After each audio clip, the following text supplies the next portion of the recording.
बिस्मिल्लाहिर्रहमानिर्रहीम। अस्सलाम वालेकुम स्टूडेंट्स। जैसे कि आपको पता है कि हमने जो इंग्लिश की टेक्स्ट बुक है उसके जितने भी यूनिट्स की एक्सरसाइज है हमने उनकी एक टेस्ट सीरीज स्टार्ट की हुई है। इन टेस्टों में हम क्या करते हैं कि in the form of MCQs पूरी एक्सरसाइज को डिस्कस करते हैं। जितने भी ग्रामर के एरियाज होते हैं हम उनके एमसीक्यूज़ बनाते हैं और उसको लॉजिक के साथ जो है मैं आपके साथ डिस्कस करती हूँ, उनका सोल्यूशन जो है वो शेयर करती हूँ। ठीक है जी। तो आज हमारे पास जो यूनिट नंबर है वो 4 है, मेजर शबीर शरीफ। आज हम इसकी एक्सरसाइज को डिस्कस करेंगे स्टूडेंट्स लॉजिक के साथ। जी स्टूडेंट्स, तो हम स्टार्ट करते हैं। हमारे पास फर्स्ट एमसीक्यूज़ है जो कि टेक्स्ट की लाइन से लिया गया है। ये हमारा शॉर्ट आंसर भी है। ये 2 मार्क्स का है कि मेजर शबीर शरीफ कहाँ पैदा हुए और कब पैदा हुए। तो यहाँ पे जो है वो सिंगल 1 नंबर के एमसीक्यूज़ की फॉर्म में यहाँ पे शेयर किया गया है। शबीर शरीफ वाज बोर्न ऑन अप्रैल 28, 1943। तो ये 1943 में जो थे वो पैदा हुए। ये तो सिंपल सा था। सेकंड है जी an adjective modifies. Adjective modify करता है नाउन और प्रोनाउन को, जिसकी डेफिनेशन थी। तो इसमें ए और बी बॉथ दोनों आएगा, लिहाजा यहाँ पे सी ऑप्शन जो है हमारा राइट ऑप्शन है। उसके बाद है third one, Ali is sleeping in the room. Sleeping is an.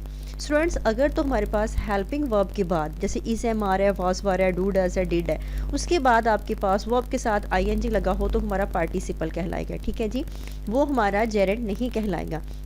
लेकिन अगर पहले हमारे पास स्लीपिंग हो जैसे अली इज़ टीचिंग, तो यहाँ पे अगर अली जो है टीचिंग होगा वो भी हमारे पास पार्टिसिपल होगा। Ali sleeping in the room, यहाँ पे जो स्लीपिंग है ये भी पार्टिसिपल होगा, जो जेरेंड नहीं होगा। लेकिन अगर जो है हेल्पिंग वर्ब बाद में हो और हमारे पास ये वर्ब के साथ आईएनजी लगा हो तो फिर ये हमारे पास जेरेंड कहलाएगा। ये टेक्स्ट की जो एक्सरसाइज है वहाँ पे ये 2 चीज़ें डिस्कस हुई हुई हैं, एक पार्टिसिपल और एक जेरेंड। ये दोनों जो हैं वो बहुत ही अच्छे इंपॉर्टेंट मेन एरियाज डिस्कस हुए हैं। तो स्टूडेंट्स गौर से सुन लें कि अगर हेल्पिंग वर्ब के बाद आपके पास वर्ब के साथ आईएनजी लगा हो तो वो पार्टिसिपल कहलाता है, और अगर जो है वो पहले आ जाए तो हमारे पास जेरेंड कहलाएगा। यहाँ पे इंपेरेटिव और इंडेफिनिट का कोई काम नहीं है, क्योंकि इंडेफिनिट तो आर्टिकल होता है और इंपेरेटिव जो है वो सेंटेंसेस होते हैं। लिहाजा डी और बी ऑप्शन नहीं है और सी भी नहीं है, क्योंकि सी वो जेरेंड तब होता अगर हमारे पास वर्ब के साथ आईएनजी पहले होता और हेल्पिंग वर्ब बाद में होता। लिहाजा ये पार्टिसिपल है जो कि एक राइट ऑप्शन है। उसके बाद है जी antonym of protector is. Protector जो होते हैं वो मुहाफिज होता है, हिफाजत करने वाले को कहते हैं। ठीक है, प्रोटेक्ट होता है हिफाजत करना और प्रोटेक्टर हिफाजत करने वाला। लिहाजा गार्ड जो है ये इसका सिनोनिम होगा। डिफेंड दिफा करना ये भी सिनोनिम में आएगा। सेफ बचाना ये भी सिनोनिम में आ सकता है। लेकिन इसका जो मोर सूटेबल आंसर है एंटोनिम है, इसका उल्ट है, ऑपोजिट है, वो इसका एनिमी होगा। ठीक है जी, वो एनिमी जो है वो इसका एंटोनिम कहलाएगा। उसके बाद है look after is an example of. Look after जो है वो एग्जाम्पल है।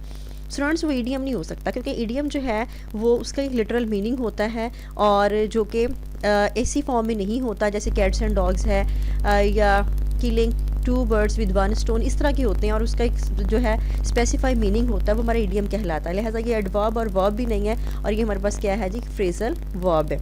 उसके बाद है हमारे पास 6 वाला MCQs, choose the correct spelling. Spelling mistake थी, हमने कैप्चर की स्पेलिंग ढूंढनी है। CAP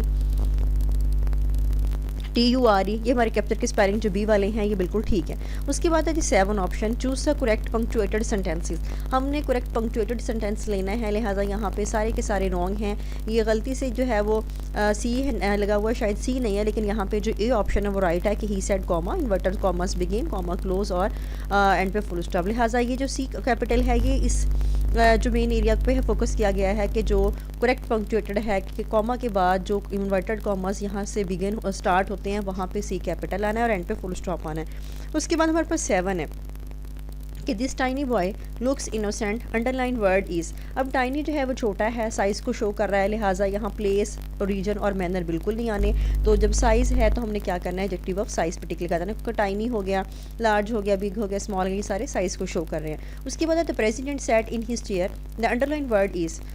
जो प्रेसिडेंट है वो क्या है, ठीक है, हमने यहाँ पे ये बताना है। देखिए वो पर्सनल प्रोनाउन नहीं है, आपको पता है हमने प्रोनाउंस चेंज भी किए थे डायरेक्ट इनडायरेक्ट की क्लास में। तो ये जो है वो नाउन नहीं है और ये पर्सनल नाउन बिल्कुल भी नहीं है। उसके बाद ये नाउन भी नहीं है और ऑल ऑफ जो है वो भी नहीं है। तो लिहाजा ये है हमारा एंटीसीडेंट। एंटीसीडेंट जो है जैसे इन हीज चेयर, अब ये जो अपनी चेयर को जो शो कर रहा है ना वो प्रेसिडेंट है, लिहाजा यहाँ पे इसके मतलब प्रोनाउन के दरमियान और नाउन के दरमियान जो रिलेशन कायम होता है, और ये जो एंटीसीडेंट होता है ये अकॉर्डिंग टू हीज़ क्या है, प्रोनाउन के मुताबिक होता है। यहाँ पे जो हीज़ है ये हमारा इसका प्रोनाउन है और लिहाजा प्रेसिडेंट जो है वो एंटीसीडेंट है अकॉर्डिंग टू हीज़। उसके बाद है जी 10 और last MCQ, identify the statement the train is late. देखिए जी, ये स्टेटमेंट जो है ये इम्पेरेटिव सेंटेंसेस हैं या डिक्लेरेटिव हैं, पॉजिटिव हैं, एफर्मेटिव हैं, ये सिंपल सेंटेंसेस हैं, उनके अकॉर्डिंग यहाँ पे ये एक स्टेटमेंट दी गई है। The train is late, simple सी बात है, लिहाजा ये सिंपल सेंटेंस होगा, कंपाउंड नहीं होगा।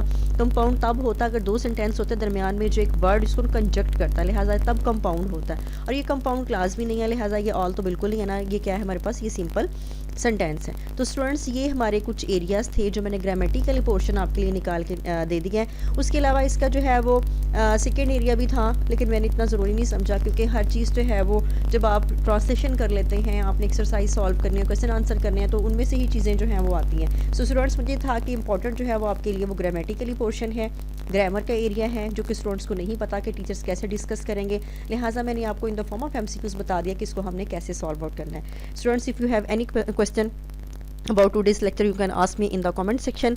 इंशाल्लाह नेक्स्ट लेक्चर में हम जो है वो अगला यूनिट डिस्कस करेंगे। आप उस एक्सरसाइज को प्रिपेयर करें और इंशाल्लाह फिर मैं नेक्स्ट एमसीक्यूज़ और उसका जो है वो टेक्स्ट का एरिया भी है वो बना के आपके साथ टेक्स्ट जो उसका टेस्ट है वो शेयर करूँगी। अल्लाह हाफिज़।